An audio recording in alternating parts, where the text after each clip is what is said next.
The first tap of a conductor's wand. The first rivet in a mile-high tower. The master link at the genesis of a never-ending chain.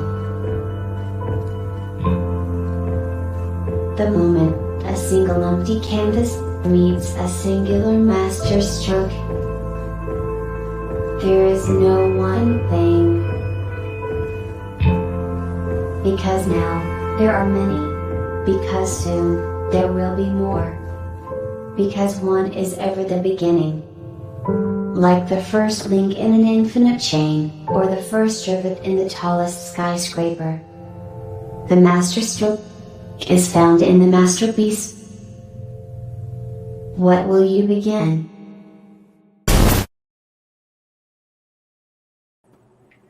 Hello and welcome to the 47th episode of the World Blockchain Roundtable.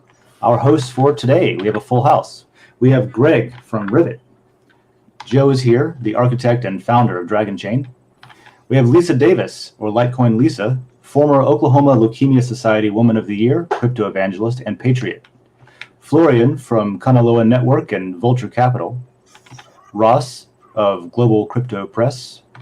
Satoshi Shan, entrepreneur and everyone's friend, and I'm Dave from Din Social, or Distant if you see me on Din Social, and a local company in Gainesville where I live called Decent Gains. How's everyone doing today? Good morning, and welcome to the World Blockchain Roundtable. Morning. Thanks for having me. Let me give a quick update real quick on last week. We have lot distribution. As a reminder, participation comes with rewards. And so the rewards from this week are each host from last week will receive 166 layer ownership tokens. Each topic contributor from last week will receive 33 lot.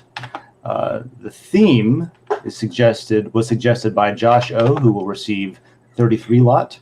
And these ownership tokens come with perpetual passive income, free edits in the layer, and governance votes on things like these topics and things. All right, so we've got probably a lot to talk about. We've got some theme suggestions. One rule is from we May. can't talk about Elon Musk. We can't mention. Oh yeah, okay. We'll see how long it takes to break that rule. That's okay. So we're going to talk about civil liberties and not mention today. Yeah. Wow, it's gonna be hard to do. Yeah, make it difficult, man. It's like a drinking game. That's the way. Actually, in truth, speaking of themes coming up, maybe that's the way some themes should be laid out. It needs to be about this subject, but you can't talk about this at all, right? That would probably be pretty powerful. Yeah. We should start having a secret word too, like Pee-wee's Playhouse. Yeah. So. Yes. So we have something else to hit real quick is to make sure that you're voting on theme suggestions or putting your own in there too. So if we want things to talk about, we got to have suggestions, and there's some good ones in there. So vote on the ones you see, suggest the ones that you might want. And let's see, can we make that a little bit bigger? I can't actually read this right now. I'm sorry.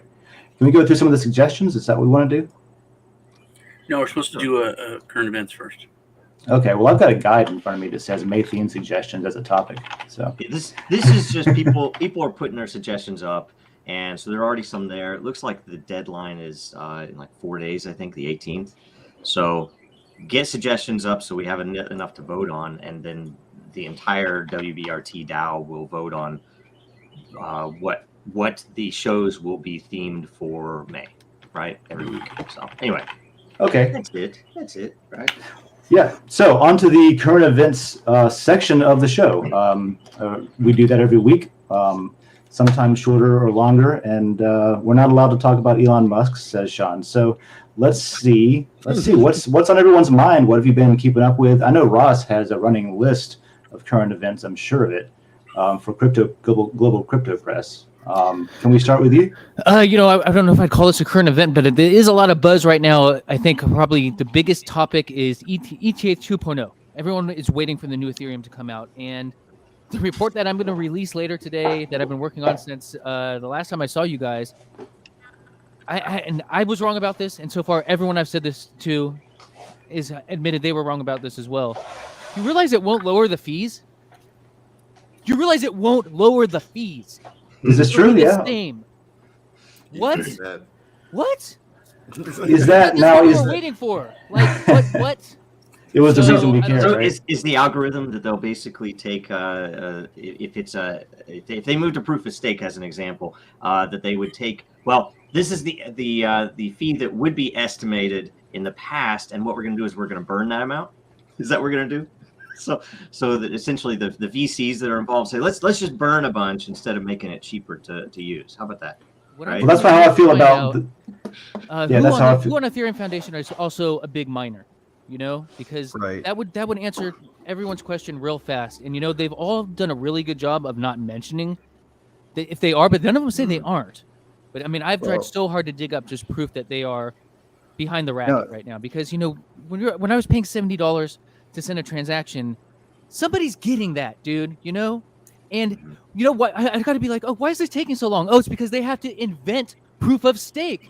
That's their technology. No one's implemented it before, so of course it's going to take so long. Oh wait, no, it's on a bunch of other platforms that got it up way faster than this big number two. Like, no way. Like, they're lagged. There's no reason for it to have been taking this long. It's so suspicious. And to find out when the solution finally comes, it's not even a solution. I don't know, man. I'm kind of freaking out because so much is dependent on that, and so many people kept building on the Ethereum blockchain with the idea that this will be fixed. This will be fixed. This time next year, we'll have a usable platform. People can actually play Yeah, I a mean, game, whatever. I've had people like, you could quote them by, you know, waiting for 2.0 to come out, and those fees are going to go down. Well, that was a topic when I came into crypto like 3 years ago.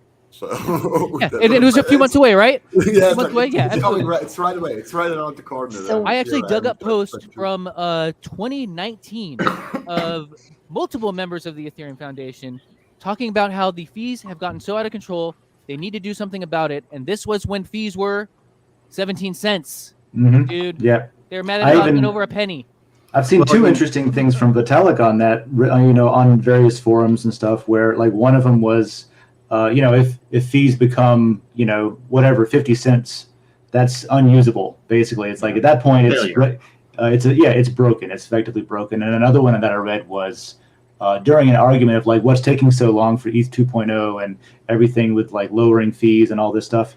And it was like, well, we could do it tomorrow if we wanted to, was one of the things he said. And I was like, well, okay, then.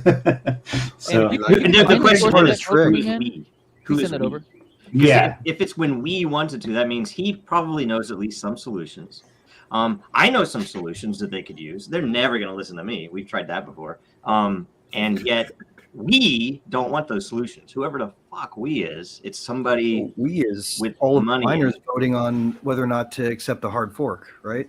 What's So if interesting there's is- a hard fork that actually lowers the fees, And know, if you look back, what are they they gonna actually do? have been pushing layer 2 as where the solution will come from. And you know, when 2.0 comes out and everyone sees the same fees, that's exactly what they're going to say. Is they're going to point to all these quotes from the past that said, no, we never said layer 1 would solve this problem for you. Like, you know, way back, and we always said the solution would be found in layer 2. And you know, we just kind of didn't correct anyone when they mentioned, you know, that the fees would be lower on 2.0. now I would so say will that the said, people like revolt? I mean, today we were supposed to be talking about liberty. Are these the kind of things that when the people get tired of seeing they or we keep telling you we have the solution, we could change it if we wanted to, but we don't, and they keep throwing these high fees at us, they keep pushing us with, you know, $9 gas or whatever. At what point do people walk away from this crap when they keep throwing it in your face, and not giving you, But- you know, the solution that you know they have? I think proof of stake ultimately is a step in the right direction, though, because Absolutely. to a certain degree, you know, there's only so far you can push prices down as a miner and still make any revenue that you can take home and justify the spend on hardware, right? Because it was expensive to run. It's something like a 99.95% energy savings for a switch to proof of stake, you know, or something like about the energy cost of a home computer per node. So now all of a sudden we've got these high fees and they're unjustifiable. I think it's going to be a pretty short time period before just pressure from sort of the many on Ethereum becomes overwhelming, and they have to actually take a hit in terms of the profit that the stakers make. Especially, it's probably going to hurt people who are in pools that are staking just a small amount, because it's going to be less less shared in the aggregate. But I do think they can afford to take them down at that. I think that we'll see pressure. I think going on what Lisa said, I think we've changed as a species. If you look back in history, there's always been like a slow building to when people are just tired and fed up and they revolt. It's usually a bunch of little things, and then there's one thing that's like a catalyst that breaks it.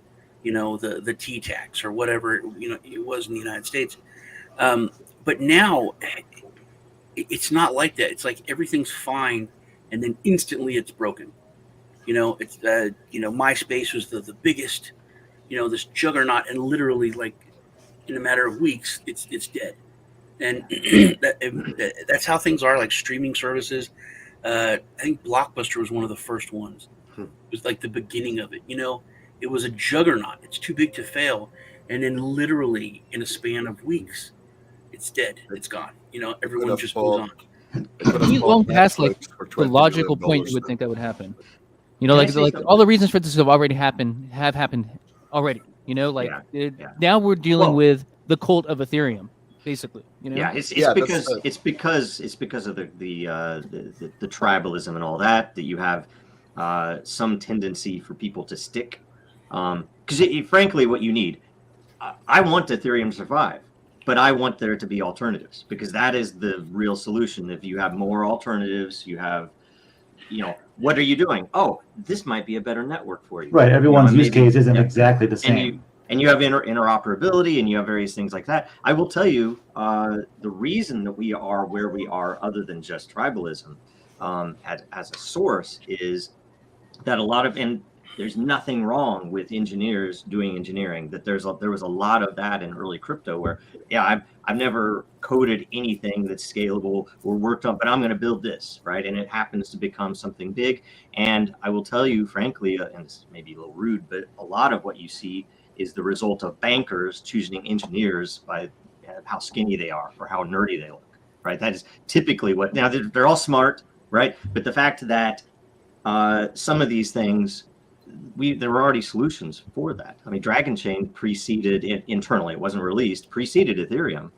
And I would say it was probably, if you used their semantics in that cult or that world, that we would be the first layer 2.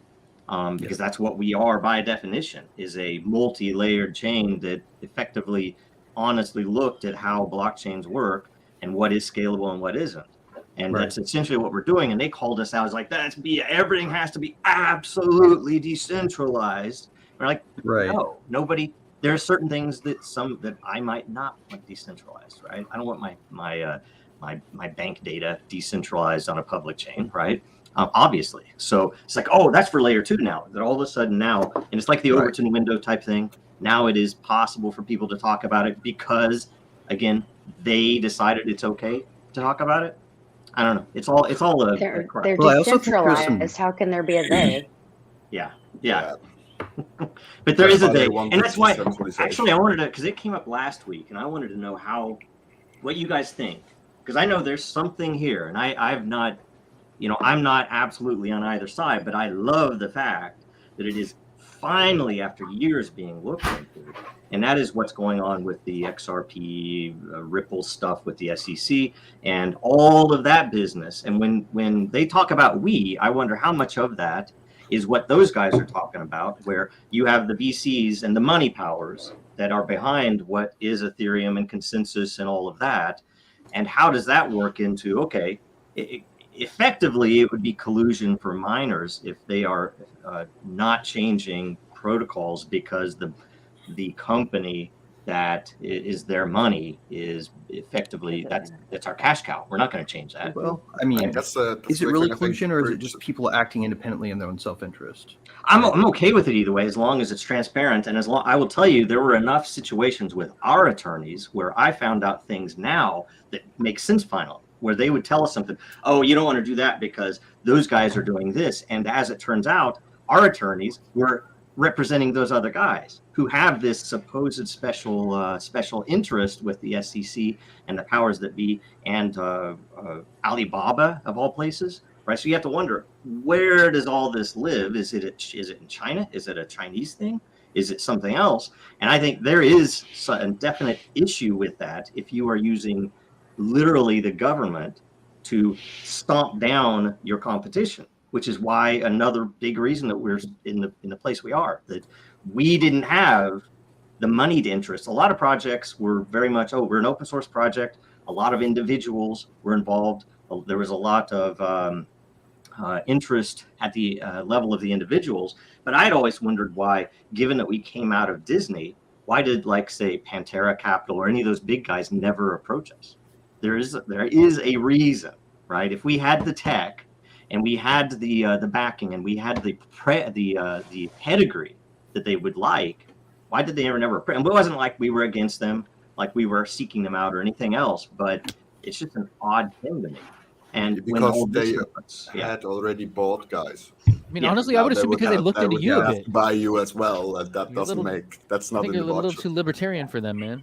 Yes, that is it. I didn't start getting as many trolls until I started speaking politically or talking about any of this. When I was very much a Disney guy, it was a lot more love and whatever. And then I realized, well, I'm not really a Disney guy, but. So anyway, and I would say it's a little bit. We got to take it with a little bit of a grain of salt too, because there are some venture capitalists out there who are doing some good with what they choose to do.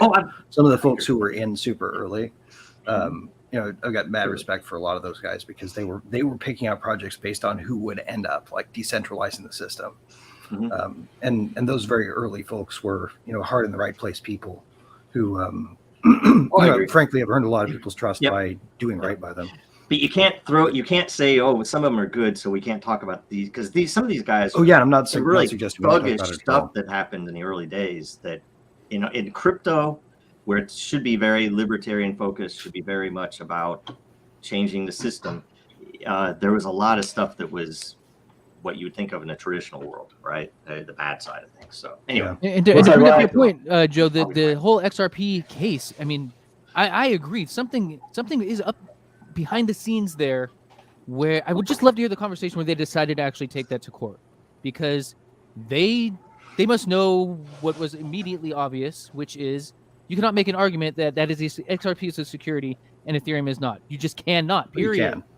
I mean, they completely go against each other. Well, you could though. Like I think their argument is totally fair about the same reason they say XRP violates the rules and became a security are all things Ethereum did. Right, but you can shut down XRP by suing somebody and pointing hypothetical threats of violence at them. You can do that with Ethereum. You can't really do that with Ethereum. They could go grab if Vitalik traveled to the wrong place in the world, Ethereum would get smashed. It would survive. But a court order to Vitalik will not shut down the network. Yeah, but XRP is in possession of all the miners, dude. They're not. Do you think consensus? If you went after consensus, do you think that you could go? Do you think Ethereum would be weakened? It would be weakened, but it wouldn't be turned off. But like XRP, Ethereum got weakened when the government said, "Hey, turn off access to those people over there," and all of a sudden, MetaMask couldn't connect to a certain part of the network that they relied on for endpoints anymore. That's not. It isn't the same thing, but the fact that they sold MetaMask is, for instance, not going to respond to those kinds of requests by rolling over. Right? But not something, we're in the country before we adhered to but I will tell you turn it though. off. I will tell you though, Ethereum never had to deal with that because nobody ever did come after it. But they did come after XRP or Ripple. I don't know. I never know which is which, right? They never did come after, or say they went after Library, right? And Library of all places, that's Library. That was fucked up, honestly. Right, and yet it's the same thing. Somebody was threatened by Library. Who was threatened by Library? And you think about that. Why did they go after them, right? And they were able, and you'd say Library is decentralized. I would say it's very decentralized, right? And yet they were able to get it delisted everywhere that's important, right? XRP is still running, is the point.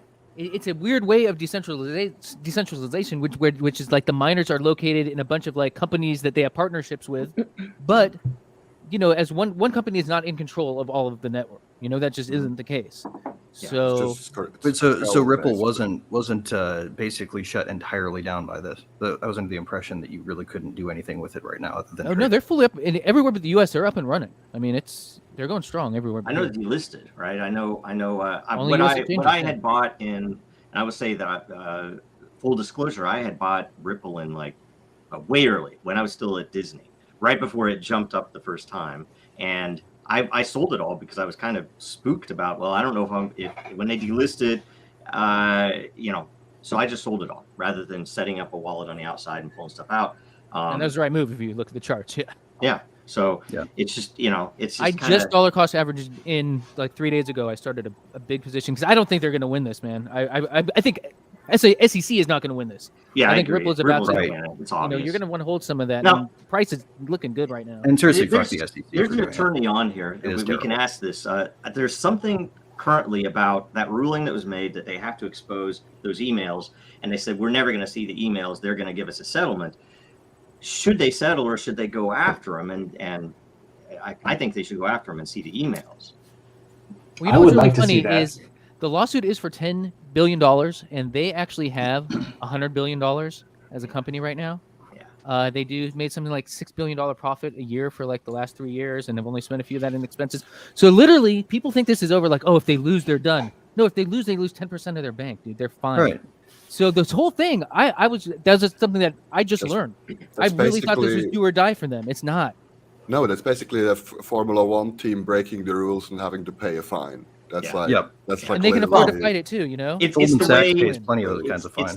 By the way, that's just normal. That's in the budget. So I mean, I'm not sure how it is in the US, but in Switzerland, you even have to have a position in your accounting, which is reserves for unexpected lawsuits and other stuff, and like if you're liable for stuff. And so if you have a somewhat serious business, you have already calculated in that stuff like this might happen sooner or later. So that's not going to kill Ripple at all. I mean, and I will say that in the West, the way that we do bribes, it's legalized and it's formalized, and literally you have to bribe them, but it's after the fact, I guess. So right, that's all the banks do it. So. $1 million for a 30-minute speech. For me personally, month after you retire. For me personally, I think another big issue is that what we see with small projects and what we see with VCs a lot is there, and as it sounds, this may even be by design. It's really hard to get your money out of Ether, and a lot of money is in Ether. And as soon as there are bridges that are not just quote unquote a small guy somewhere in a room having a bridging software and basically being super centralized, and if you pull his plug, all the money is bridges are difficult at the moment, right? But as soon as you basically can bridge, and it's again breaking down the technical barrier, if a VC can switch his money from one chain to another and look into other projects with ease and not pay a shit ton of fees or go in big risks, I think we see a lot of money flow out of Ether real quick. But that's not technically possible at the moment. It should be, but again, we know why not. So I think that's another barrier they're going to keep up as long as possible, because if nobody can leave the room, you don't have to worry about people walking away, right? Flo, I think it's like you said, that these things are kind of baked in now, and people aren't used to a crypto company playing with the big boys. Like Ross said, literally $10 billion is just an expense. I mean, this is how banks and other, legacy evil corporations have been doing business. If you have to pay $100 million fine because you broke the law and made $600 million, that's just, and nobody goes to jail ever. That's just good business. Yeah. You've made $500 million in profit. You've paid off the government. You're clean. You're not, going to get in trouble later on. You're in the clear. Your society is paid. That's like it's sad, but that's good business practice now. And until people actually go to jail, it's not going to change. Yeah, the SEC is now divorced from everything its original purpose was, right? Like they're not really protecting anybody by imposing the rules that they're imposing. Like the fact that there are these disclosures that you have to do that no human being on earth, including the people who have heavy positions in them, actually can read, because this was invented as a standard in a time period when people could read the Sunday Times to find out what the stock market did the last week, and then they can call their broker on Monday morning on a landline, right? Like and ask for some trades. Like that is not the world we live in. This isn't some kind of custodial environment where people are having meaningful asymmetries of information that justify that kind of regulatory approach. We actually have the information you need. You need to have informed choices on chain. Like that's the whole point of it. And the SEC's purpose was to fill in that gap with the old financial system. I think rather than saying original purpose, we should always say their stated purpose, because I think their original purpose was never to do what their stated purpose was. It is just now coming to light because individuals finally have access, that anybody at any station in life could invest in crypto, provide any amount of money. And that's what they don't want. That's what they haven't wanted forever. And, normally when it was when it was securities, they could control the funnel anyway. There was no way that you could, because you just weren't in the right club. You didn't golf with the right people. You weren't in the right town. So you couldn't get involved. With this, you can. And now all of a sudden, oh, shoot, we're going to have to raise the level of accredited investor because too many of these guys are getting rich. Right. Well, it's ridiculous. My point, though, is more like, they were never intended to stop people from doing stuff with their own money. They were meant to regulate custodians. Stated. That's what I'm saying. I don't think that was I think that they were meant to siphon off whatever public outrage there was at the time for the way that people. Right, but what they're doing is unconstitutional. If they're regulating individuals who are not I think they're custodying their funds elsewhere. Right? Isn't their existence unconstitutional? At what point would the government under our Constitution be allowed to prevent me from putting money into something that I choose to put my money in? The idea any of us could go to Vegas right now. We can go to Vegas right now and leave bankrupt without anyone from the government having us on the shoulder and saying, "Hey, you sure you want to take it out that next withdrawal?" But the SEC thinks they have to exist is ridiculous. I mean, that blew my mind when I I didn't. Before I got into this industry, I didn't know much about money or how, money worked really. And that was something that pissed me off when I learned, was like, wait a minute, you mean like I can't invest in some of the most lucrative opportunities, if I choose to, but I can go blow all my money on scratch off tickets down at the gas station. Like that it's not about protecting people. The government's actually involved. Yeah. In they get their cut from your scratch tickets, but they don't get yet your cut if you win $1 million in crypto and decide not to declare the earnings.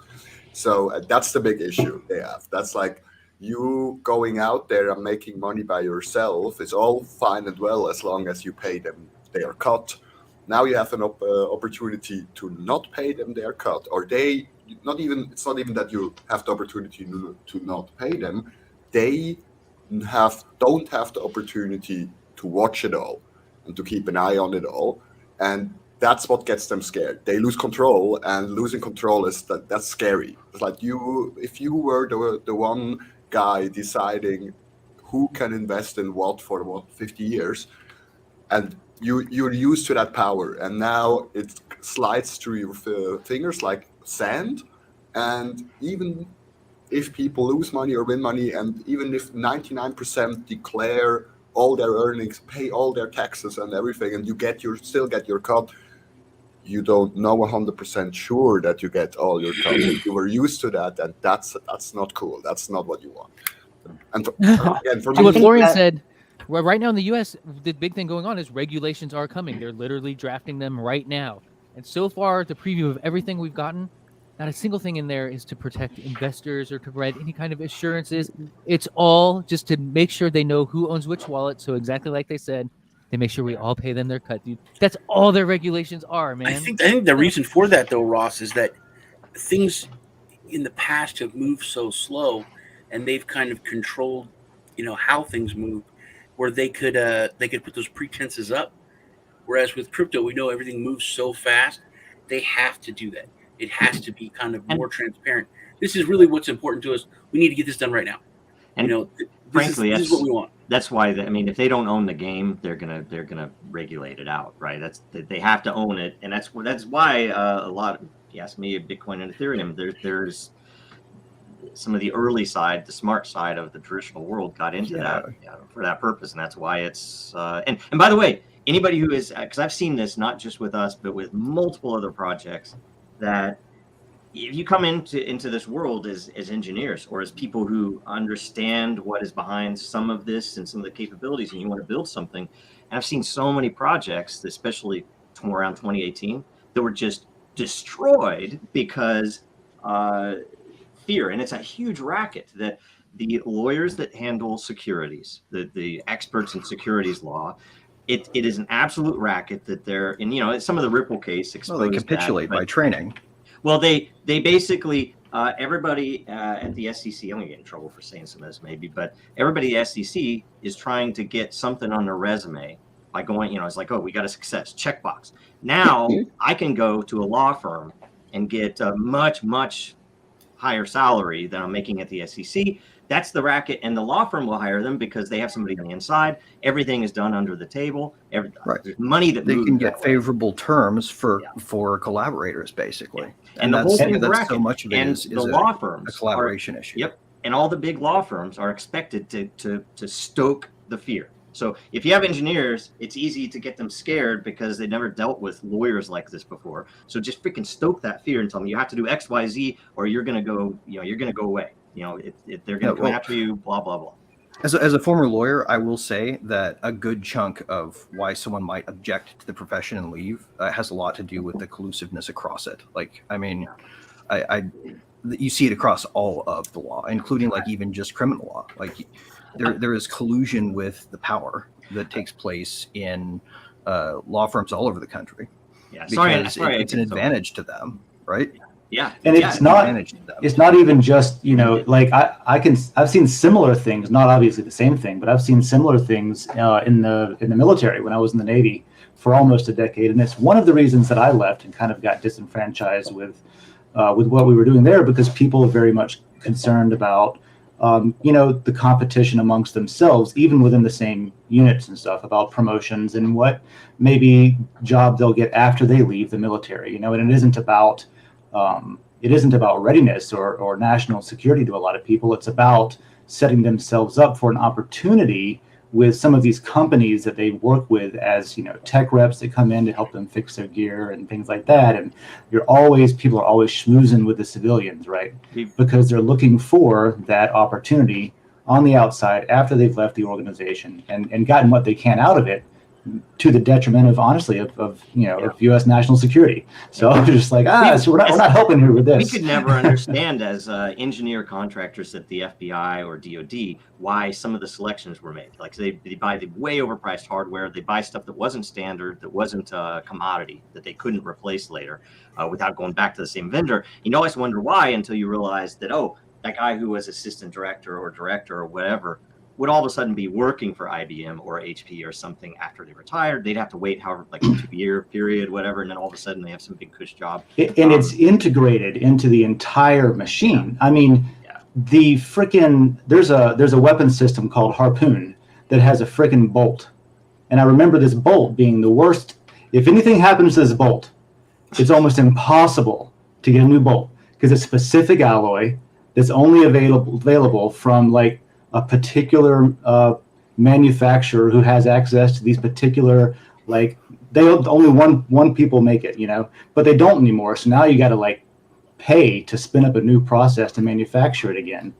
There's just tools. And can I ask something? This might be for Ross, that I've only seen this on Twitter. So I've not had time to look into it further. Maybe I should have, but apparently Hinman at SEC is alleged to have made $15 million from a law firm while he was at the SEC. And I'm like, how is that even it's like, is there, and there's something about the fact that they maybe aren't employees of the SEC. They're like outsiders who I don't get it. I don't understand. I think officially the role at the time was consultant, but generally, to your point, I've been contacted by both Coinbase and Binance just so far this year for them wanting us to push their announcement that former SEC regulators had just joined their board or their official employees or they're running the legal department. So the two biggest exchanges just did what you talked about, man, within the last few months. Right. I don't know. The whole thing, regulatory capture goes both ways. I think part of that is basically going what we're talking about the topic today, and what Lisa had brought up is it was when people are going to get fed up with it. There has become, and this is something that goes back to when we founded the fucking country. We were very different. Europe was a completely different world. We came here and we made a new world. And the class system, I was talking about this with my son last night because we were watching Lair of the White Worm, which is fucking weird. And I watched it when I was a kid, and it was fucking weird. And he loves horror comedy, so I watched it with him. And I said, maybe I was just wrong, but I didn't think that this was hilarious. I thought it was fucking weird. That movie is just mind weird. It's a mind fuck. Anyway. Noted. I'll go watch it. Because Hugh Grant is in it, and he's a lord, and he was out like in these peasant girls, and this is like the 80s. They were talking to him like smartass, and I was like, they wouldn't be talking to him that way. I was like, those people have an ingrained system, a class system that they literally think these people are better than them. And it's weird. I have friends that are, I think, intelligent people. And when it comes to certain subjects, it's weird the way they think. Fearful people like to defer. That Martini guy, he's a friend of mine. He's like a smart guy. And then he was talking about how every American's vote counts the same. Can you believe that? How ridiculous that is? That's so stupid. Even dumb people have the same power as smart people. I mean, just hearing him talk, it blew my mind that he's like super, intelligent, and it's one thing, and then to hear him say that, but the way of thinking is completely different. And we came here, and we wanted to stop that, and we've gotten to the point now where on Lisa and my show, I talked about Cuomo, and how if I go over your house and I go and put my hand up your shirt and grab your boob, I'm going to go to jail. You're going to call the police and they're going to arrest me. I told him he'd be dead first, but he thinks he's going to jail. But with Cuomo, they had a press conference. There was like 100 people behind him, and the sheriff literally said, "Well, arrest isn't off the table." Well, you heard what he said, though, right? He's Italian. Yeah, but that was his explanation, literally. I can understand all the other stuff. Like all Italians are perverts. But then he said, criminals. Yeah, I put my hand up her shirt, under her bra, and grabbed her boob. That's not harassment. That's just one either, man. That's assault. That's assault. You get arrested. There's no, except for when they do it, it's not. Yeah, and that's the thing. Like a Pelosi with we can do it. It basically, they're doing what they want, but there's no consequences, and people aren't. I just don't think it's all that different from what we've always had. People aren't demanding the consequences. The consequences aren't happening. Culturally, there's no choice but to revolt. Well, culturally, but we've made this class system now. Now, Greg, you're so right. No, I feel like we've always had this. You can look at any part in history. There's always been this untouchable class. Part of every society had them, man. But culturally, though, I think when we first started, it was much more. It's like people would say what they thought. That there weren't protected classes as much in the the late 18th century. Let's just say. Dude, I was a child. You just couldn't see them. I was a child. I didn't know free crap internet, about politics. Right? Gary Hart was running for president, and he got caught. Just a picture in the newspaper of him on a boat with a girl in a bikini that wasn't his wife. The next day, he was out of the race. There was nothing but a picture. How times have changed. Yeah, things have changed, dude. There was consequences. Those Yeah, people and that When was did it all, change, that though? was all because they actually had something else on him, Exactly. right? Like he And didn't have it's a policy like they liked. they have stuff on all of them, and he did something, or he said he disagreed with something they wanted him to do, and they said, okay, you're out. Boom, we're putting this out, and we have the rest, by the way, so get out tomorrow. And that's all that was. And the rest of it, I would say, look, how many protected classes are there? How many protected classes would probably everybody on this show today refuse to say, no, that's a protected class. I can't say anything against that group, right? And there are multiple of them. Some of them are the only ones we can talk about are the elitists because we can't actually name them. We don't know. Wasn't who that they are. Laborde that said that? That said, look to who you can't criticize, and Yeah. that's who your Well, rulers look are. what happened with the BLM thing, and the McMansion, and that's finally coming out. $11 billion. $11 billion. That was a protected class in another way. What a But, surprise that was. Mhm.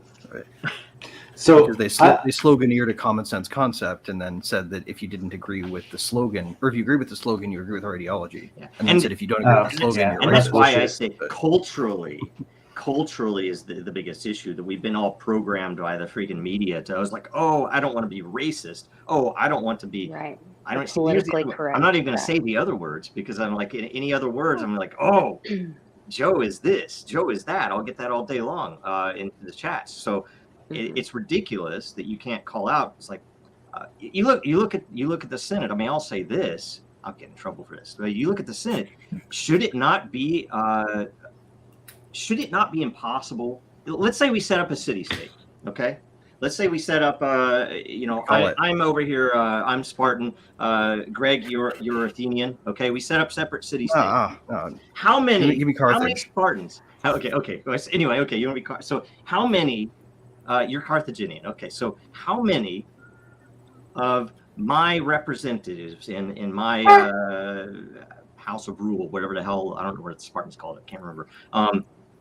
Would have dual citizenship with Carthage? How many would be allowed? Is that effed up? It wouldn't work. They wouldn't allow it. I mean, imagine if you had a reasonable number of the senators that had a dual citizenship with Russia today. It's like that would not. It's like no, you can't do that, right? Right. That's dangerous. That wouldn't fly. Right? Yet somehow with China, and I'll just point it to China. Somehow with China, you can have people who have Chinese spies that they're sleeping with. No effect. You can have. My rep. You see, you'd have. What's what? Jesus, in Missouri. Yeah, that's perfect, dude. That's the perfect example. I don't get it. He's having sex with a Chinese spy, and he's still on the intelligence committee. Intelligence committee. We're already owned. We're already all slaves. It's already all set. We just have to figure out how to fix it. And he wrote a book about Russiagate, man. The guy is so delusional.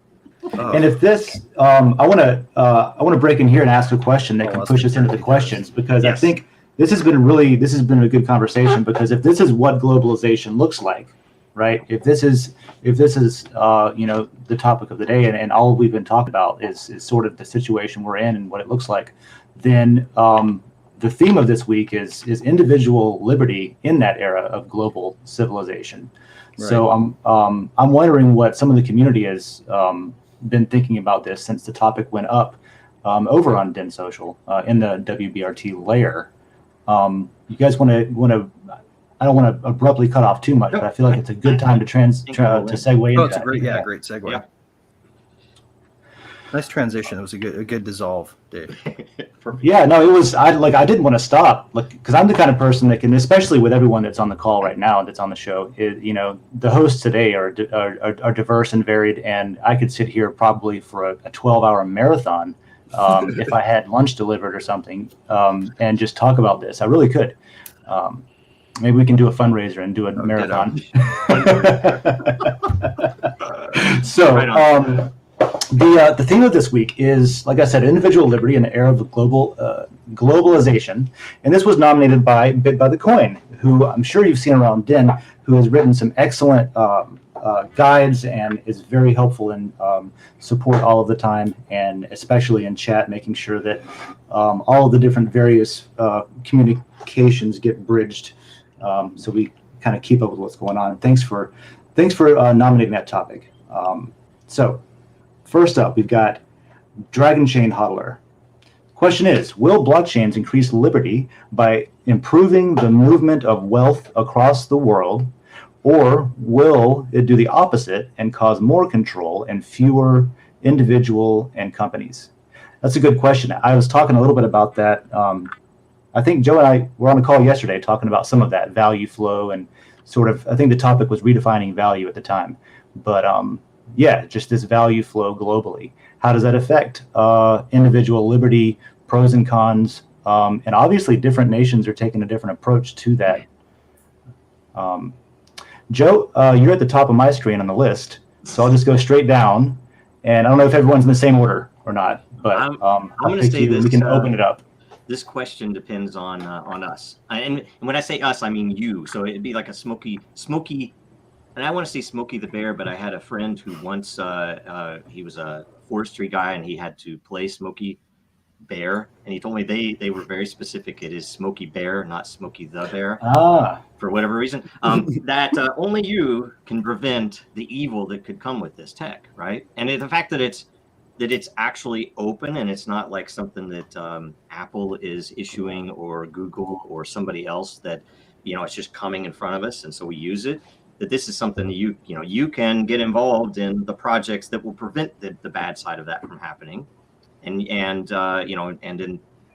the ones that might, build what would take the place of what is bad before it happens, right? So it's like we have a short window before the government start deciding, oh, we could just put this in place and screw all of that libertarian BS. This tech is useful for what we like to see. So that's what will matter. And I think in the end that we have a good head start.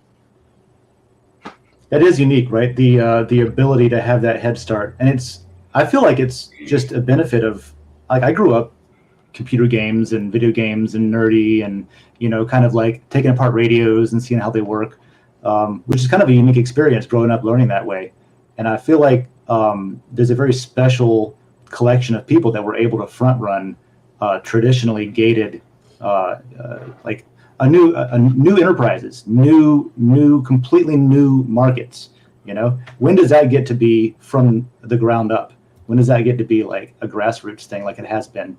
Like we have the opportunity for that to be with this tech. Right. We're still grassroots now, but like Joe said, that maybe there's a window. Do we need to make sure that we do it right first? Probably so. Yeah. Well, I think a computer is a tool, right? Ultimately, a tool for optimizing a process through automation. And people forget that an optimized state isn't really a property of the environment. It's a reaction to it. And how we react to this tool in our world is how it's going to come out. There are ways we can do that, right? We can. We actually haven't built many of the things that are not resilient in the face of a lot of public pressure. We've just seen a detente of public pressure, right? But if you build something, that is truly sufficiently distributed and unstoppable, should you take out the people currently running it, the project can still be built. And people have a will towards that. There's nothing that can stop it. But that's also always been true of organized people working towards an end goal. I think going back to what Joe said, that we got started early before big government got in, or that we know of, and that the true cryptocurrencies are there. They're saying in the question, they're saying, well, blockchains. And I think the language is going to matter on this on the future. And I think cross-chain is going to be a big issue as far as movement of funds. I think that's going to be really important in the future. But as far as freedom or liberties involved, I do think the little guys got in early enough that we have a chance. And I think things like us standing up for our constitutional rights. Senator Cruz just introduced a bill in Texas to block CBDCs from any government putting a CBDC in place, for the government to issue that to a direct individual that would allow any kind of spying on an individual's finances.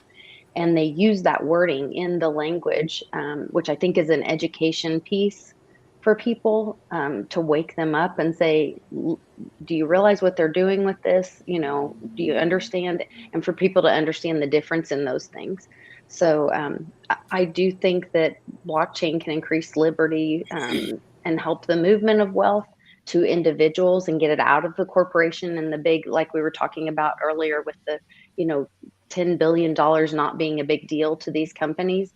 And when you scale that one step back, the crypto market only has $2 trillion in it of the world's wealth. We aren't even there yet. I mean, when the rest of the world's wealth comes into crypto, which it will, I mean, it's all going to come this way.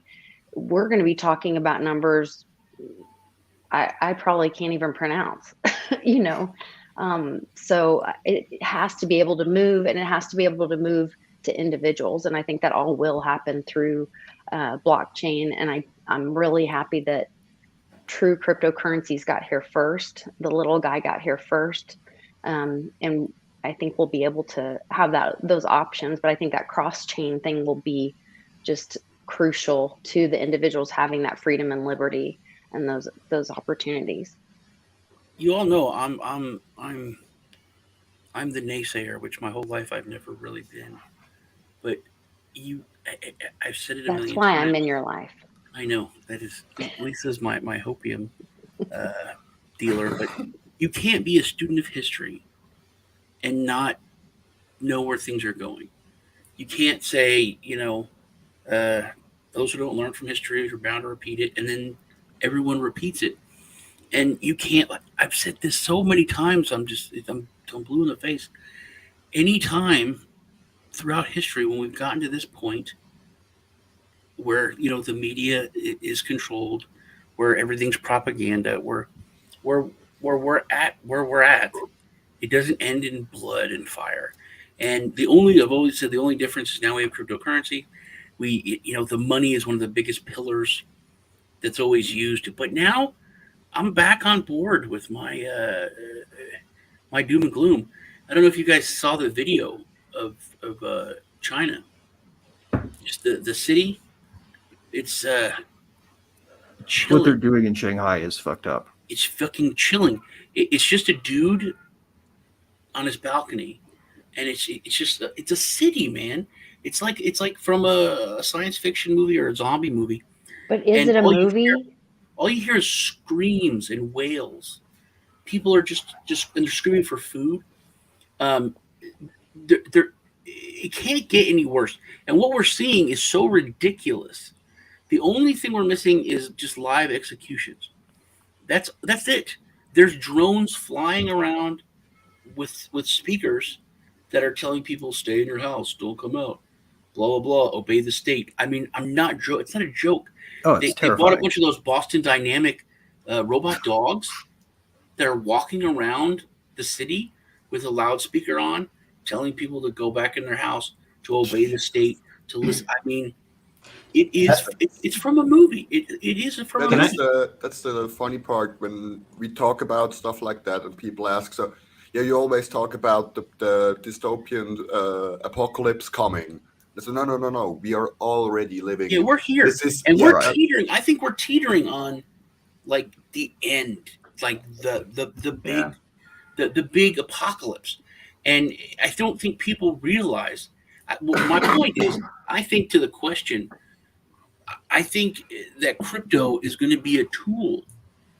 Yeah. I think just like a gun, it's going to be a tool in the arsenal of freedom fighters, of the people that are fighting for good, for light, whatever you want to boil it down. We're still going to have to fight. It's not going to solve the whole problem for us. Right. I think and I don't think it's going to be as big of a pillar to stop it. I don't think we can stop it anymore.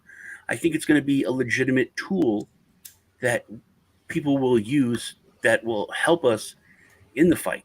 But I don't think we're going to get out of fighting. I don't. One thing that I get a lot of hope out of is the fact that we can still see this terrible stuff happening, even though they don't want us to. Like China does not want anybody to see that what they're doing is causing starvation, and that they're killing people's pets in the street, and that people driving ambulances are ignoring people who are dying of asthma because they've been ordered to not get out of the vehicle. That's like it's inhumanity that is still visible, but they're trying to get the situation such that they can hide it from us completely, and that's true of every world government. But like I was talking about earlier, if we were walking around not knowing it was happening, that would be the ultimate. Can you imagine having the mindset to where you're and I'm an American, so I can't think that way. And Donald Trump said something that was asshole-ish, and it was rude, but it was true. We're not refugees. If there's a problem, we don't leave. It's like, okay, it's time to die. It's time to fix this or die. We don't flee. We're not refugee people. We don't do that. And I think that we have we're different human beings. I mean, when you look at Europe and you look at China and those people that literally they can just drive by someone dying and not stop, and not go against the state, not go against the government, just because of conditioning and a way of thinking. I don't think that's necessarily true. I think that we're probably not shown the heroics. We're probably not shown the examples of humanity actually doing what humanity should do in those circumstances. They probably happen still. I just don't think that we're seeing them. Yeah, and it's happening a lot. I mean, like 5 years ago, I used to organize like techno parties and stuff, and that's why I got in some circles, and I got a message like, come to that train station.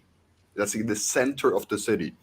I go there, 2,500 people there. They hacked the speaker system from the train station and used it as sound system for the party, right? Cops showed up, tried to clean that out. They were looking at this the moment the first tear gas grenade flew. The whole city was a battleground. It's what like property was destroyed in like $5 or $6 million or something, because somebody with a uniform thought they can tell people what to do. So, and that was not like a liberty infringement that was hurting anybody. No, nobody has the right to party.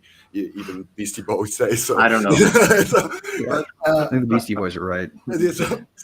But still, that was enough to basically trigger a mass reaction to the point where the cops don't do that anymore.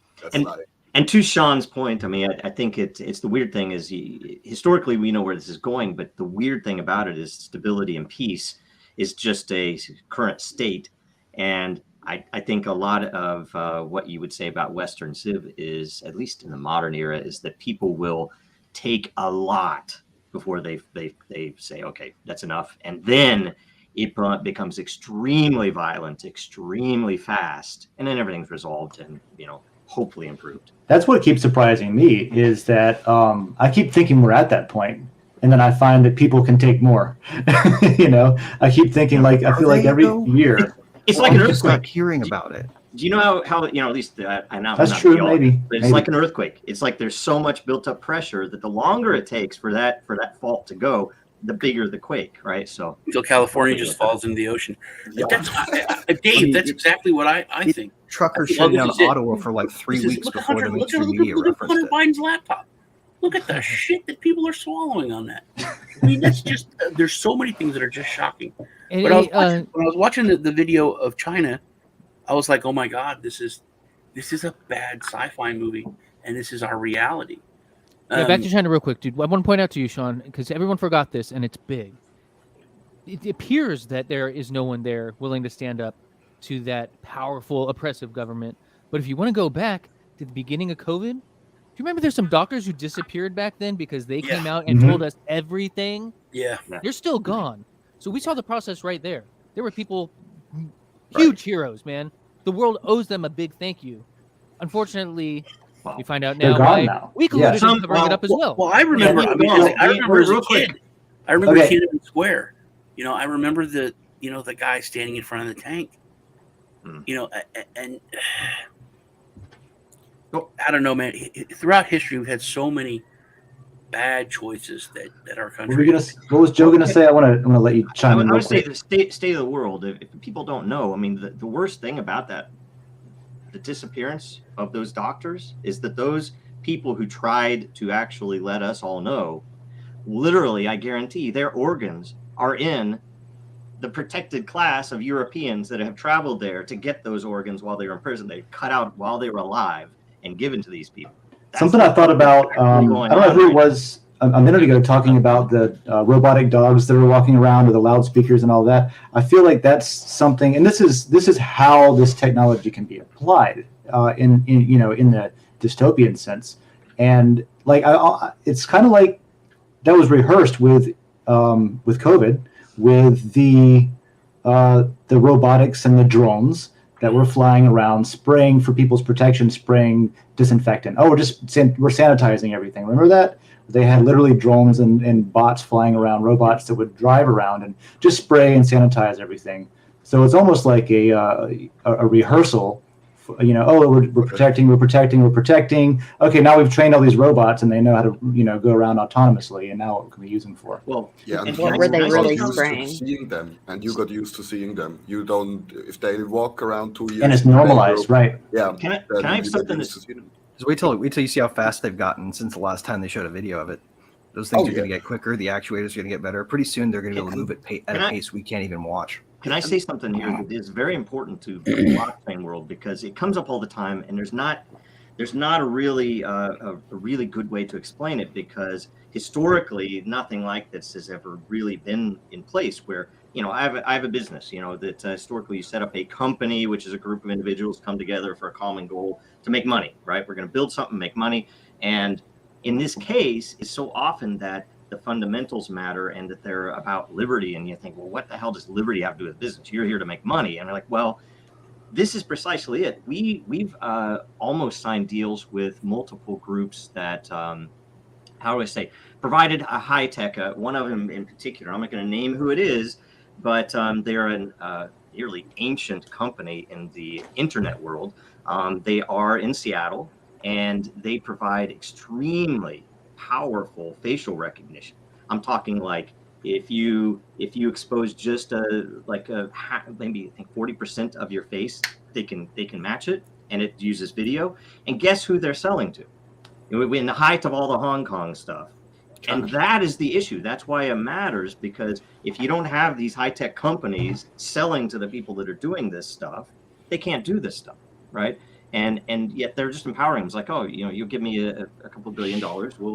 We'll sell you this stuff that's going to result in a bunch of people. I mean, that's true for a matter of time. Eventually, they figure out how to do it on their own, or they hack the company that did, and they. Oh, I know they steal it anyway, but it's just, I don't know. If you take a step back and just look at where we are, like Lisa was talking about, Cruz did the bill basically that cuts Texas off from the federal government.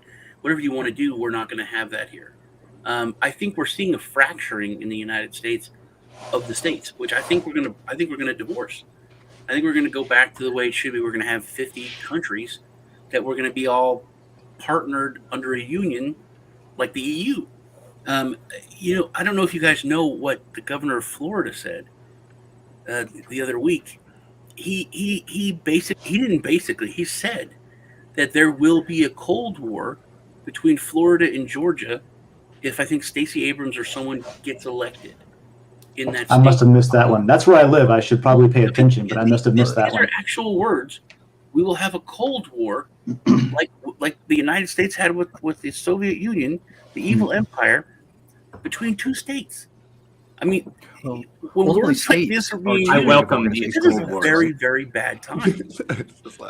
But I think to loop back to the question, is blockchain going to do it? It depends on you. That's like the most what I have to agree with Sean. It depends on you.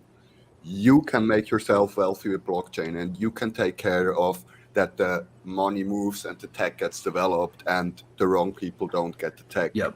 But absolutely, I do. If you're passive, they're going to take it. They're going to take it and they're going to use it against you.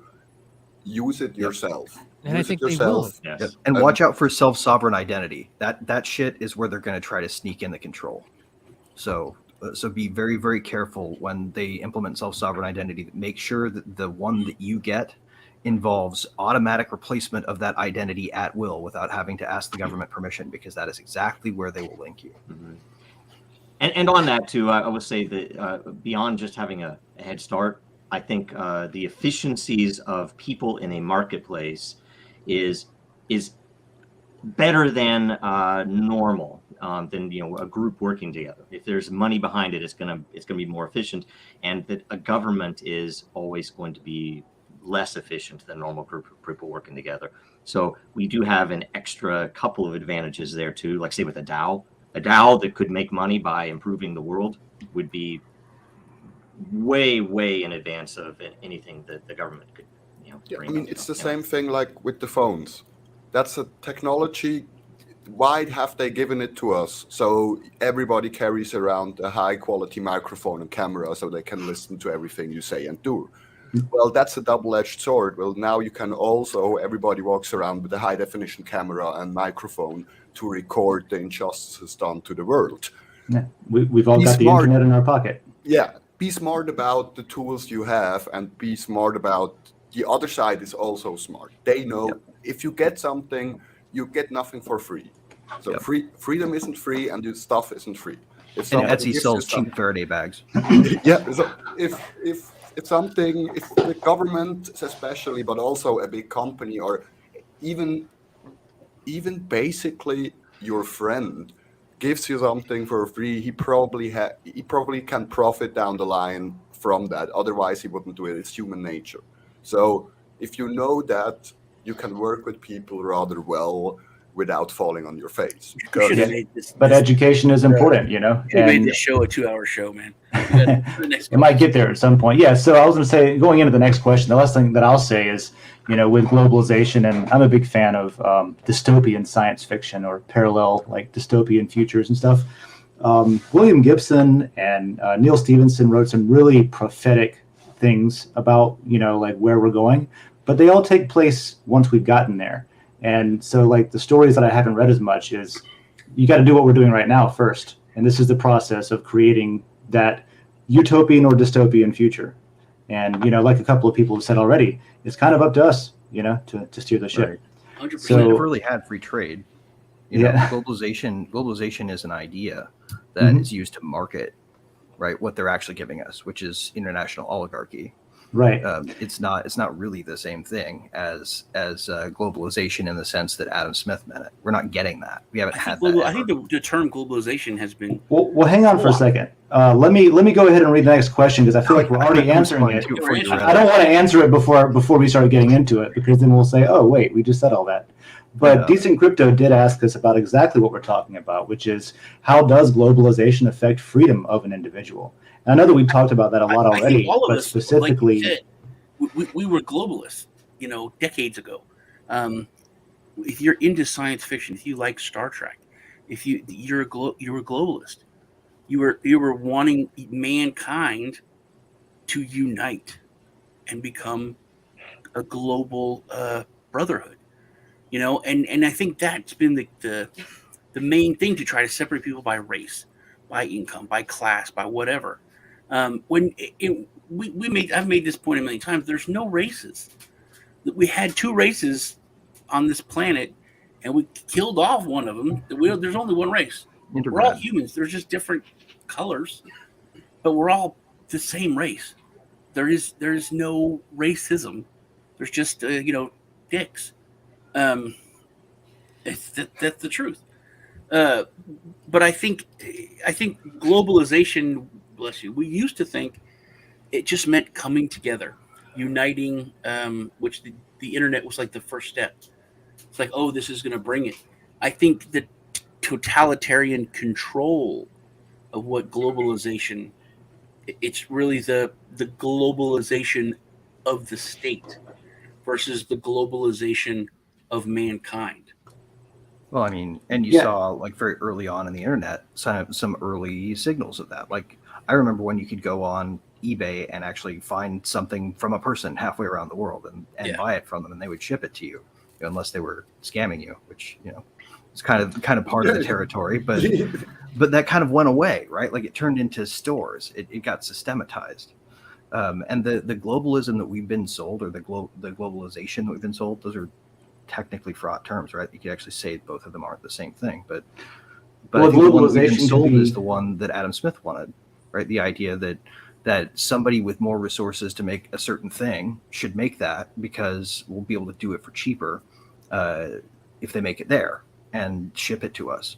You know, and we'll do something else more, or we'll do more of what we're good at because we have more, you know, like arable, whatever else. Like, and the problem is we've never had, you know, the open flow of goods and services and labor across borders. That is something that they refuse to want to give up, because the way that they make their money off of the system is to put up toll gates. And in that way, I think blockchains are really powerful, because they can go around the toll gates. They can ignore them and they can't stop them. It's important. I think it's important to, like, as a reminder that globalization doesn't have to be a dystopia. It can be a very, like, awesome thing if done in a certain way. Utopia. Yeah, that's. Yeah. I mean, I'm still a globalist, but I think it's the same thing. I like the comparison to Adam Smith. It's the same thing with the communists and what actually happened.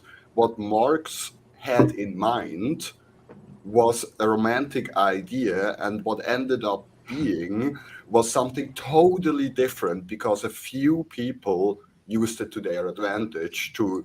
Yeah, but that was so predictable, man. That was used into the most predictable advantage ever. But you've seen that coming a mile away. Karl Marx was honestly had a really childish, immature view on what the world could be. I mean, he dominated all of human nature. And anybody who doesn't think it was an intentional that he was. You could say the same thing about the idea of globalism. If you are like in the 70s or so, you look, okay, the wealth is concentrated in like 1 or 2% of the now we have like 0.1% holds 43% of all wealth in existence. So if you read through all of the Marxist, the Hegelian, I don't even know the pronunciation on that, and some of the other stuff, there's a lot of intellectual dishonesty in there, where there's like determinism is good, but occasionally it doesn't happen, and therefore XYZ. It's a bunch of BS. It's a load of. And he completely whiffed on not making it absolutely clear that wealth isn't a zero-sum game, that you create human interaction. It's much better. We all know that we do enjoy some communist perks, you know. I guess. Like you pay for your kids to go to school. Oh yeah, I know. It's yeah. Anyway, I think,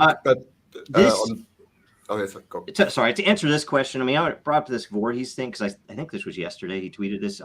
But innovation in finance may only happen upon decentralized platforms.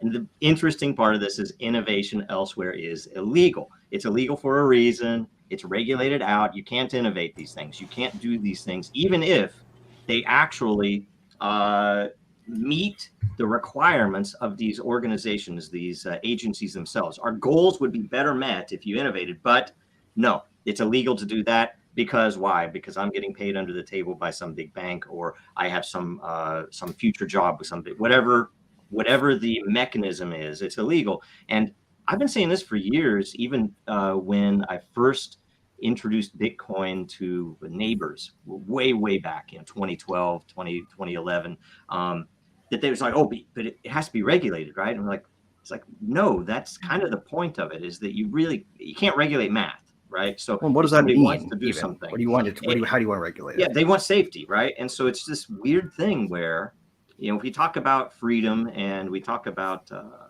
how this technology can be used,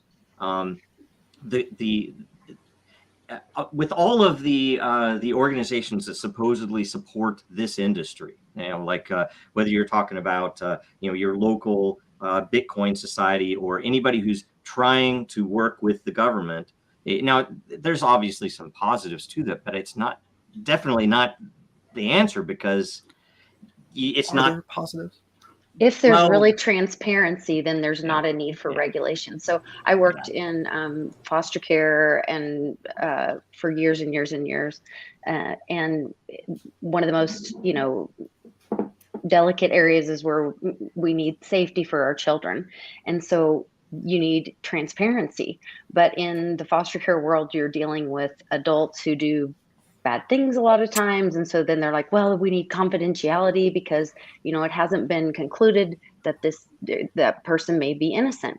And so you're in this difficult situation of, when is there transparency to keep the child safe, and when do we need to have confidentiality for something that hasn't been decided yet on a certain situation.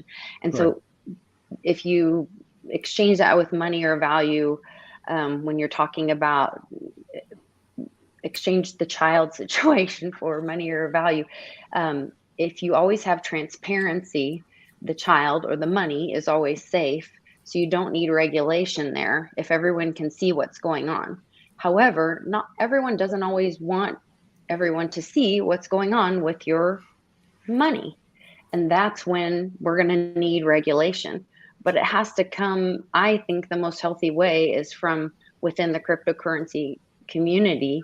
If we're making our own rules, just like if a family, I don't want the judge making rules for my family. So the family needs to make the rules. So that's where cryptocurrency, the community, we know what goes on. We need to make the rules and not have the government making the rules for our family and our money and how we do things.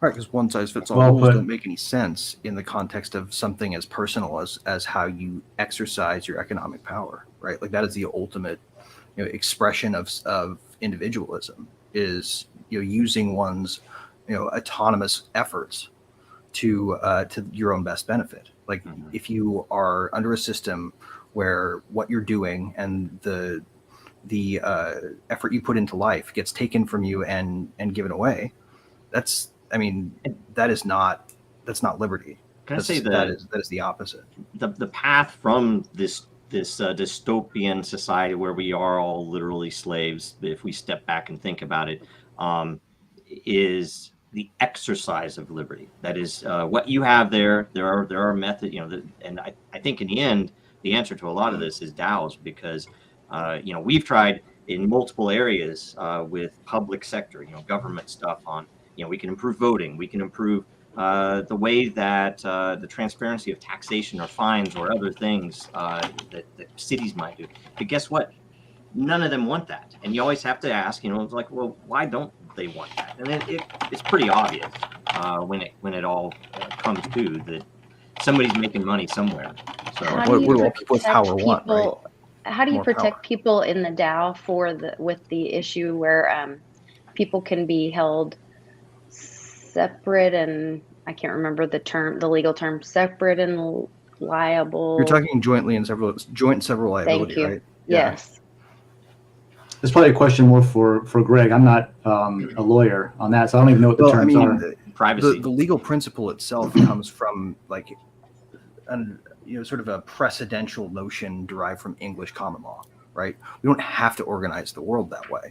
Joint several liability was created where you can't tell, to deal with a case where you can't tell who specifically did a harm, but it's somebody in X, Y, or Z responsible group, right? It shifts responsibility up the chain in a way that says everybody who is a part of this is equally responsible for it, because that's the only way we can point to responsibility at all. But if you spread that concept out too far, it becomes really thin, really thin. That's why decentralization has a thwarting ability of legal process, right? It's why you can't, that's why it does kind of make sense that nobody wanted to try to call Ethereum a security, because of all the specific parties you would have to name and sue. It would just be not practical. There's not enough paper in the SEC's printers to name that many people. I've heard they have unlimited budget though from lawyers. So. Yeah, So if there's an extent where it in your becomes DAO, impractically large. if you have enough people in your DAO, then you wouldn't have that issue.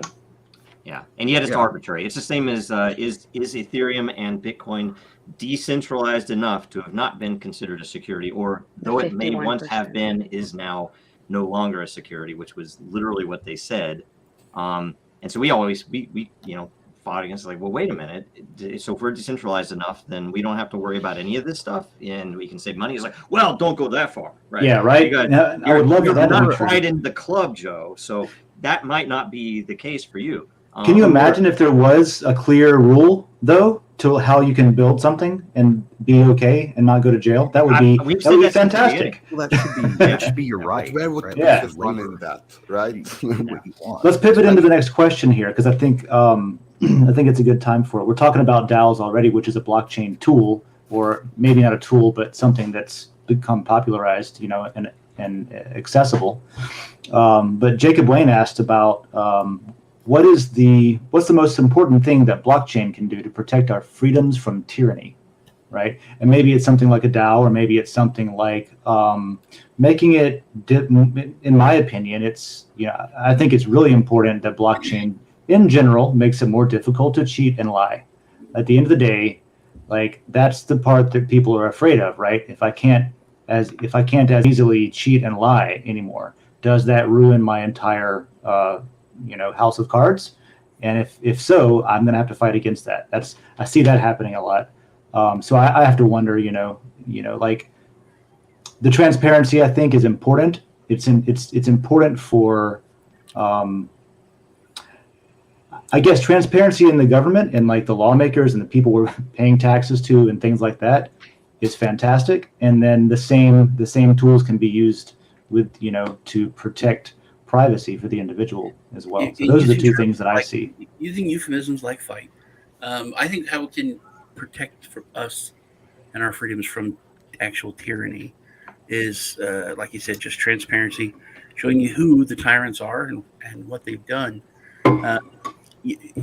Like we've said, blockchain does not stamp out bad actors and bad actions. It just makes them easier to see. And I think that really they'll just show you who to kill. Well, when it comes down to it, and we can use words like fight, but to end tyranny, you've got to get rid of the tyrants. I think it's so idealistic. The big thing is, go ahead, Ross. I'm sorry. It just feels like, okay, all this shady stuff, all these shady transactions simply will not happen on the blockchain, and they never will. The transparency that you think we're going to get, it's not going to be us looking into what the elite is doing. It's going to be the elite making sure that we pay our taxes, and that's become very clear. But what will happen, and what we do have already, is you look at stuff like with the truckers convoy, and if you had a bank account, you were frozen. You were using crypto and your own wallet, not on an exchange. You could do everything that you could do before. You were untouchable. That's the kind of power it gives us, Well, it's not going to be us having oversight of the elite. It's the power. Like, scratch that. It's the power that Lebowski talked about, right? Like, the idea is the only thing keeping us in tyranny is our compliance with it. And because it's permissionless and censorship resistant, and because they can't execute a delete operation and remove something and unwind it, ultimately it's on you to decide whether or not you're going to stand up and say, no, I refuse to go along with this. But if enough people do that, the government has no power. There's no power to point that many guns at people and get anything other than a street fight at a certain point.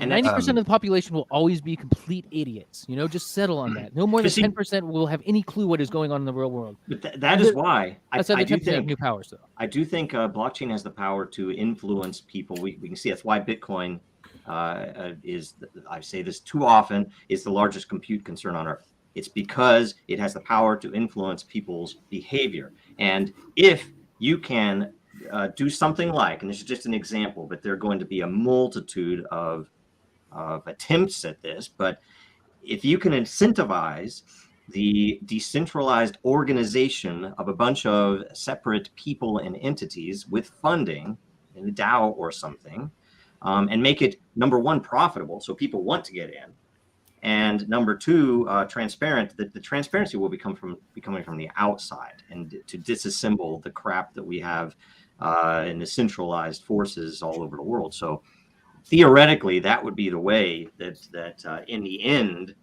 because if you were to push the power of that influence instead of just, it influences me to run a node. It's a very base, fundamental operation action that is required.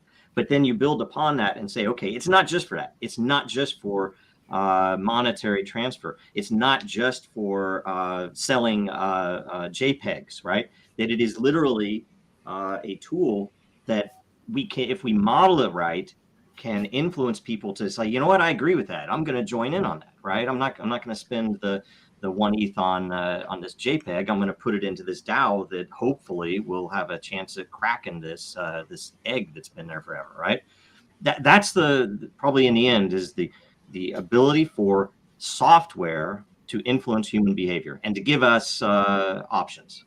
So. Right.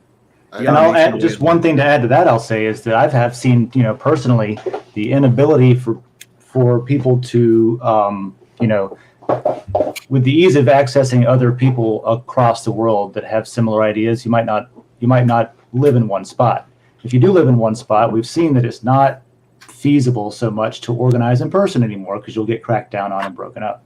So, if people do want to collaborate, this is a really good way to do it, is to collaborate in software and to collaborate, look at what we're doing. This is fantastic. We can, and we have this era of like magic today. And magic internet friend. Yeah. The other thing that somebody else came up with the topic and we all voted on it. I just want to add one more thing to that. The other thing that I see blockchain doing is documenting the truth for history. Our history has been manipulated. The census has not been accurate in the United States since probably early 1900s. There was a fire. So it used to take only a couple days, and they would ride the numbers in on horses. And then there were some fires, and the numbers were magically kept outside the safes during the fires. And then they rewrote the numbers. And what are these numbers used for? The numbers are used to choose how many senators are in each state, or how many representatives or whatever for these different political money. Yes, and which states get funding for what issues. So all of those the fact that our census has been manipulated has affected so many things in the United States. So those kind of things, our history has been rewritten, and blockchain will fix that. And I think that'll stop a lot of tyranny, in my opinion. Yeah, 100% agree. I said a long time ago that their true history was invented with the blockchain, because no matter what, it could always be changed. And if you have real measurable once it's history. recorded, it's recorded. Right. Yeah. And we have to make sure that we're recording the right things, though. Yeah, but I think it's already did. And here's, I realized when going through the questions before, a lot of the questions are very passive. It's like, what can blockchain do for me? What can crypto do to solve my problems? Ask and not. I think that's the wrong way to look at it. It's a tool. Use the tool. For example, the Bet on Wall Street guys they were basically a joke, but they burned down a few hedge funds over millions, and what stopped that? The hedge fund literally called the Nasdaq and was like, "Hey guys, that's not going to work," and then Nasdaq closed the trading on that. You cannot do that on Uniswap. I think that's what's happening also, to kind of come full circle with Musk, and he's trying to buy. You said it. You lose the game. It was your rule too. Who declared the game? I can't believe this. Man. These billionaires and these huge corporations have kind of been getting away with things for so long, and now it's an individual, but he's so fucking rich that he's able to do it. But he's also, and I don't know if you saw in the chat, but Google and I think Amazon, or it's Google and someone else, are coming together to try to buy Twitter from him, to stop him. They're looking at he's taking away from another Google. set of billionaires, though. Facebook and Google are looking to see if they can legally buy it or not. And I feel like Elon's got the same superpower that Batman has. Yeah. He's just insanely rich. That's his power. But if that's not just transparency to see, like, oh my God, we're gonna lose, Twitter. We've got to hold on to our control over the truth. I'm excited about them losing Twitter. Is not something they're allowed to turn down. Like, it would be a breach of fiduciary duty for them not to take it at face value. That's what I want to see. I want to see these rules that, and this is a little bit in a vindictive way, but like, I just want to see these rules eat the people that made them, because I've been affected negatively so often as an American veteran who's thought, and this is personal to me. It's like, I thought I was defending an idea that now I'm seeing is not so much the case. And like, I hope that goes through, and I hope that Twitter gets. I just want them to tear down the gatekeeping. I have a personal interest in it though, so I think we can get the last question. Let's do that. And just go around. Everyone's going to say yes. Oh, really? Let me see what it is. It looks like it's from Jacob Wayne. Is the next question, right? Nope, we already did that. From Josh O. With the ease and accessibility of cross-border payments and money transfers, do you see some governments tightening up and trying to gain more control? Yes. I see it. I do see it. Yeah. I mean, there we go. Got it in. All right. Some of them, bureaucrat, man. Some of them are even enacting entity. Some of them are even enacting wartime measures to be allowed to do it, kind of thing. So, yeah, it's interesting. It's been called the greatest the greatest transfer of wealth in human history, generational wealth, and I think that's probably going to end up. I mean, I hope that's true. We need it's what you do with it, right? It's not that you have it; it's what you do with it. And I think that if we do have a thing that is worth hoping for, it's that this generation of people will wake up and realize what they're capable of building, instead of just mindlessly rallying around a status quo that they're being told to defend. And I really hope that this is our shot at that, because the next time around it'll be a lot harder to pull off. The technology itself, once implemented poorly, once implemented in a way that deprives us of freedom, will not be easy to undo. So this is kind of our last shot at getting it right. So I really hope that we take up the responsibility and do it. Yeah. Get off socials and build something. All right, that'll be my closing. Right, get off socials, build something, call us up, whatever. Just build something. I'm stealing Greg's lines mostly. Use the tools. It's that simple. Use the tools. It's not the cliche of pull yourself up by the bootstraps, but now you have tools, and it's access. If you use the tools, you can make it. Yeah. But it's about you have to use them. If you don't use them and wait for blockchain to solve your problem, it's probably not going to happen. Yep. So and go teach someone else how to do it. That's how we win. Once you figure it out, go teach somebody else. Yes. So much of that. I'm going to second what Lisa said for my out. Teach somebody else how to build it. Like that's super important. Spread the ideas. Just tell somebody about something that you want to spread. Yeah, I'm doing I'm a firm believer in that. Yes, all the way around. I'm doing a workshop this evening actually on decentralized governance, DAO governance, behavioral based governance, things like that.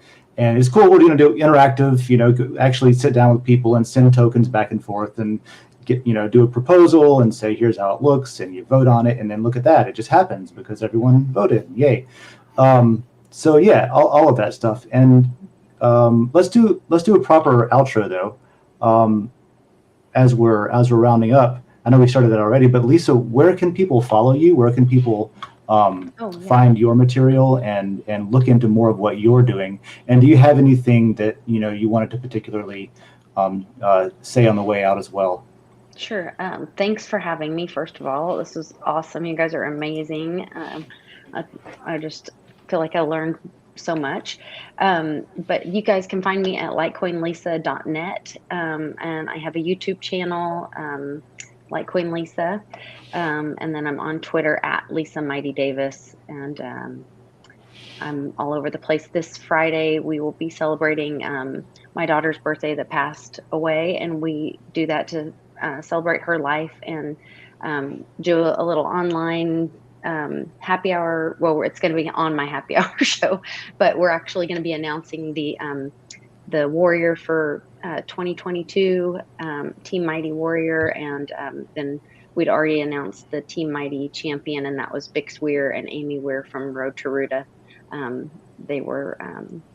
They're the warrior for Team Mighty for this year. So we'll have those announcements and be announcing the next meetup.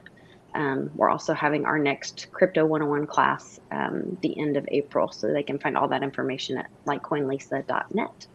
Thanks awesome. Yeah. And And thank you for being here. It was awesome. It was great to have you. And I'll be with you in spirit this weekend. I'm also having a gathering with friends on Saturday for somebody who passed and celebrating their life and talking about, I think what we can all do. Great to tell all the stories. Together. Yeah, that kind of thing.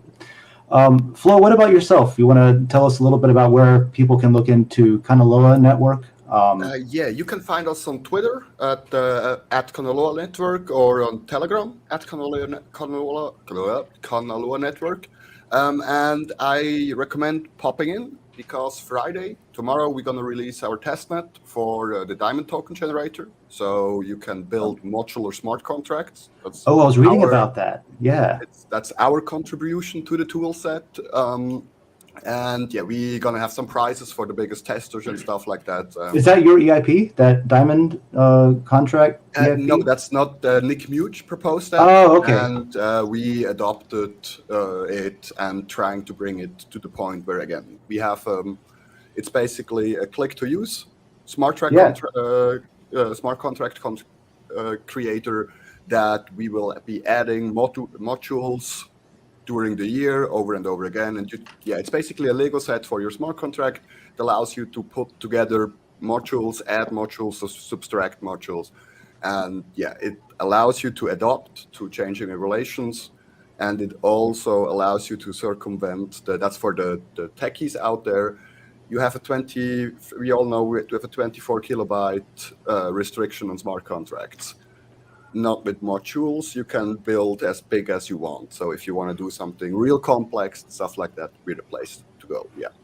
Cool. I didn't realize that's what I was reading. Somebody on DIN actually was writing about that recently, and I looked at it. So cool. It's the go-to. It's the go-to standard for DAOs, and Kanaloa will be governed by a DAO as well afterwards. So that's is what node architecture is Kanaloa on? Just real fast, I'm very curious. At the moment, Kanaloa itself is already an EIP 2535 Diamond contract, but we are running on BSC at the moment. That's like something we try to say on the end. We're working with Reef closely together. We are one of the 6 recipients of the Reef grant. And so Reef and Avalanche, we have a lot of friends on the Avalanche chain. We were at the summit in Barcelona. So those are like the next 2 chains we're going on to. And then again, cross-chain compatibility is like the one big thing. So we have a big partner there that will allow you to, not from the beginning, but hopefully coming this year, allow you to deploy your smart contract like on all chains, the same coin without any proxy tokens and stuff like that. So you then have one coin you can deploy everywhere and can move your money around real quick. Cool. Cool. That sounds great. That is awesome. The plans we have. If you need any help with with getting some node infrastructure providers up and running, that is what we specialize in at Rivet. So open source. I knew this conversation was going to happen. I was going to say you need to talk to Greg. So we should talk. So I feel like there's a lot to talk about. Yeah. So with that, Flo, thanks again also for joining us. And Greg, since you already were talking about it, you want to give us something from yourself? Yeah. Okay. While the last week update holds true, we are working on not just a Polygon endpoint now, but a Kronos one, which is super cool because we're excited to see additional chains come onto our platform so that we can support massively multiple cross-chain implementations for people, and I think that's going to be a really cool thing. But I wanted to also mention Cult DAO, because they have a cool DAO that they're doing something pretty neat that is actually immutable. They set it up and they burned the keys, so there's no person in control of this DAO, and the DAO is only capable of providing the funds that people vote on. And it has some pretty neat tokenomics worth checking out. Full disclosure, I picked some up because I thought it was cool, but I'm not paid to promote it. So right on. Read the Cult Manifesto, basically. Would be my Thanks. I checked that out yesterday. I could not decide, but I mean, God, it's recommended by Greg. I might just buy today. Well, thanks again, Greg, and thanks for what you're working on with Rivet too. It's you're one of the people that inspire to innovate in the space, just like everybody else here today. Ross, what's going on over at Global Crypto Press? Where can people find information about what you're doing? We are syndicated on Google News and Apple News and globalcryptopress.com. Article up right now. It's pretty interesting, and everyone should be aware of this, is how much Bitcoin the Luna Foundation is buying. They just surpassed Tesla in their holdings. They now hold over $1 billion worth, but they are going to stop until they're at 10 billion, meaning they will hold more than the Satoshi wallets hold. So, wow, Bitcoin took a recent dip. Buy the dips, all of them now, because this one company is going to pump up the price like crazy. I mean, it's already going to happen for sure. So, hold a lot of Bitcoin, please. And then that's up on Global Crypto Press. So we talk about what they have so far in their future plans. And then coming out tonight, I think I'm going to go with the dark side of ETH 2.0. That sound cool? Did you click on that? All right. On just several issues with that, not just the fact that the fees will stay the same, but there's going to be a period of time when it's vulnerable to 51% attacks when we're transitioning chains. And, Ross, look into state management. Huh? Look into state management. It's a mess. Okay. And gosh, yeah, just check it out tonight, probably around 9 p.m. Pacific time. GlobalCryptoPress.com. I'll be there, definitely will. Satoshi Sean, how you doing? And what's going on? And where can people find you outside of this show? Doing pretty good. No Crypto Rewind tomorrow. Check me out at Satoshi Sean on Twitter and Instagram and YouTube and all that. Also, I'm the lead. I'm on the team of Kanaloa. I'm the lead advisor. So I wanted to tell everyone, especially you guys, tomorrow when the testnet launches, go try to break it. Put it through its paces, kick the tires and light the fires. If it has nodes, I'll run them. That's what I like doing. There is what Flo was talking about, the gifts that we're going to have for the top people that find cool stuff that needs to be fixed are going to get some really really neat stuff that he's having made. Check out me and Lisa. It's every other Tuesday. We do a show on Tuesdays. Have a great Easter. This weekend, or whatever holiday you just have a great Easter, whatever, dude. We've got a box sitting in the front that I've promised not to open from Germany, from the other side of the family. So yeah, we're gonna open a box. Last year was bad. It was one of the worst Easters ever. So looking forward to this Saturday. We're going up to Austin, and then Sunday. The family's coming over here, so it should be good. Well, enjoy that, and thanks for being with us again today, Sean. Yeah. Joe, what's up on your end of things? What's up with Dragonchain? What's up with Den? We're busy, right? I missed a meeting running over, so I'll catch up with it. But there's a lot of cool stuff going on. I do want to talk to Greg after. There's I'll ask right now because I don't know how much time I'll have. But it's a quick ask on using Rivet for a project that I can't tell you what it is yet, but it'll be a very predictable volume of requests. So that cool. I can ask you after we're done. I'll ask a couple of details. But I don't know. There's a lot going on. Den with the DAOs and sticky DAOs coming live very soon as a DAO. There's a lot going on. So it's cool. Cool. And I'm Distant or Dave, and all I'll say is come check out Den. I'll just piggyback on what Joe said. The governance tools are being used by DAOs now. Wow, now brown cow. And yeah, check out what Sticky DAO's doing, and there will be on the heels of that, there's already a few other groups lined up that want to do either what they're doing with Den, because of how useful that people are seeing that, and other things too. I'm working on a couple of things that I'll be talking about more on my show on Wednesdays, Coffee with Den. So 9 a.m. Wednesday mornings, and I usually just leave a link for anybody to join the call. It's kind of a public wake up, kind of thing, and so it's a good place to find me if you want to chat about stuff. Something to add to that, because we never really talk about it, but the staking tools are super, in my opinion, super interesting. Yeah, and that's kind of what I was thinking. Actually actually asked us, is this possible? We're like, well, we're already doing that over here. So yeah, we can do that. But essentially it's no, no fee staking, no risk staking, because you're just proving that you hold something. You aren't moving it. You're not putting it in a smart contract that could be compromised. Anyway, cool stuff. Yeah, the only time that I've lost money whenever playing around with all the neat DeFi and staking tools is whenever I give somebody my tokens, or like I don't have my keys, that kind of thing. Yeah. So Yep. we can stake without losing removing custody from you, which is great. And people are seeing that. I'm excited about that. So you should have that's Flo on your show there, Dave. Also, for sure. To get a den started. Yeah, we'll talk about that.